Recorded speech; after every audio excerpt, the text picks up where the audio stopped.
Green Lantern Rise of the Manhunters seemed like an easy write-off on the surface.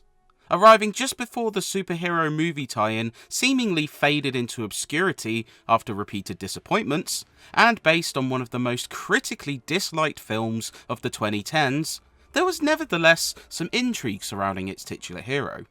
A character who conjures his armoury using his thoughts, Double Helix Games would be afforded more creative options in comparison to other DC tie-ins of the time. Unfortunately, the Emerald Knights debut game makes little use of these imaginative weapons, instead sticking Hal Jordan in a rote, predictable beat-em-up that lacks memorable fights, moments, or narrative highs.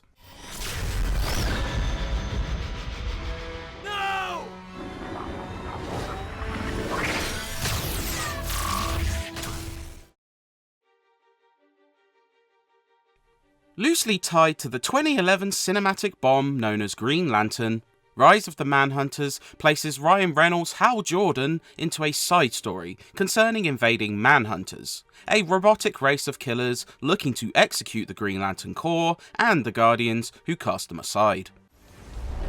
Your power is nothing compared to the Manhunters.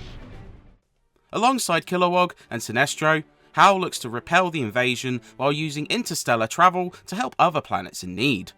Though utilising cast members from both the film and animated movies, this one is a boring narrative, undercut by poor cutscenes which fly between dishwater dull and confusing without warning.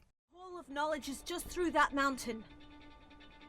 Which tells me if the Manhunters are gonna attack. While a direct retelling of the film would likely be worse, you can't help but feel a lack of focus squanders this tale.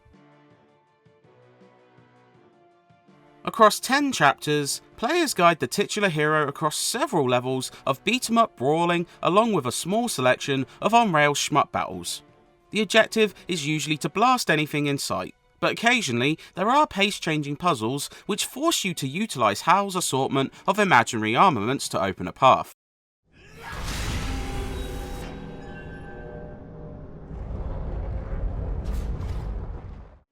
As you progress the story, you earn a selection of weapons, but most are gained through XP from defeated foes. You can buy upgrades to improve Jordan's stats, upgrade the Ring Surge, which is a sort of ultra mode with infinite power, and buy new constructs, the fun tools you can use to take out the Manhunters. These include conjuring a baseball bat to swing back projectiles, a cluster of pistons, and even a fighter jet which, after firing up, can be thrown to deal massive damage. You'd think with these powers, Rise of the Manhunters should be fun.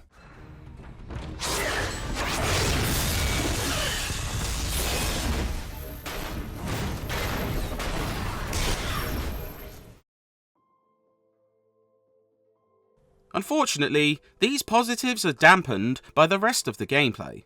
The opening level showcases the errors perfectly. A straightforwardly designed, linear brawl sees you fighting waves of the same robots over and over again. You're even forced to disable a handful of towers in the same dreary fashion.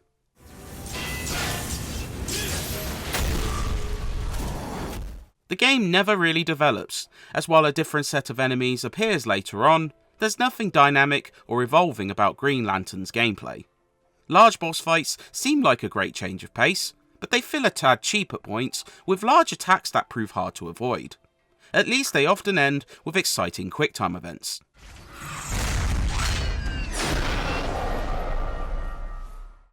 The last piece of the mechanical puzzle is the shoot-'em-up stages.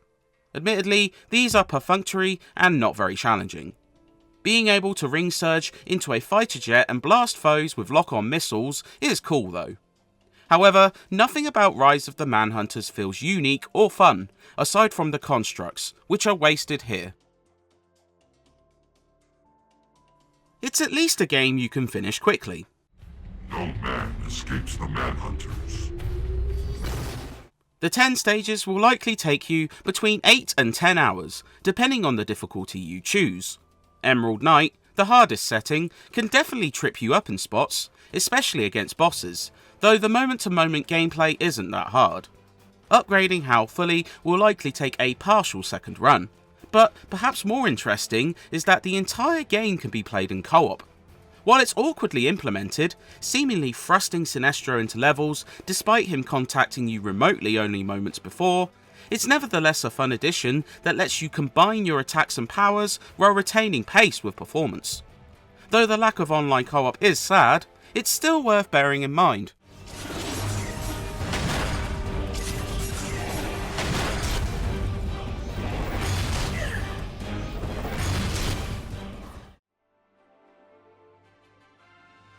As expected of a movie tie-in, Green Lantern is hardly a looker.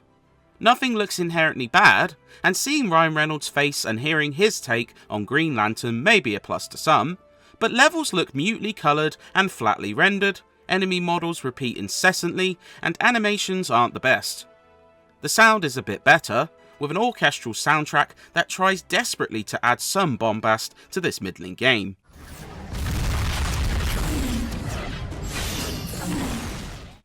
Potent effects feel natural to the constructs you use, and the voice acting is acceptable, if a little dull. Right as skin. Black as black. Green Lantern, Rise of the Manhunters is the definition of mediocrity, a thoroughly straightforward beat-em-up that lacks distinction, internal innovations, or memorable encounters. While the Emerald Knight's slew of unique constructs sometimes prove fun to use, they're wasted on action that feels light and uninteresting. It doesn't add much for fans of the DC icon, with a messy narrative and uncertain direction leaving it to wander aimlessly. Unless you're desperate for a super-powered beat-em-up, this one is likely an easy pass. Jordan could be right. I suggest we split up and check out both worlds. Give me Bayard. I'm itching to bust some steel heads. Come on, you boozers. Let's do this.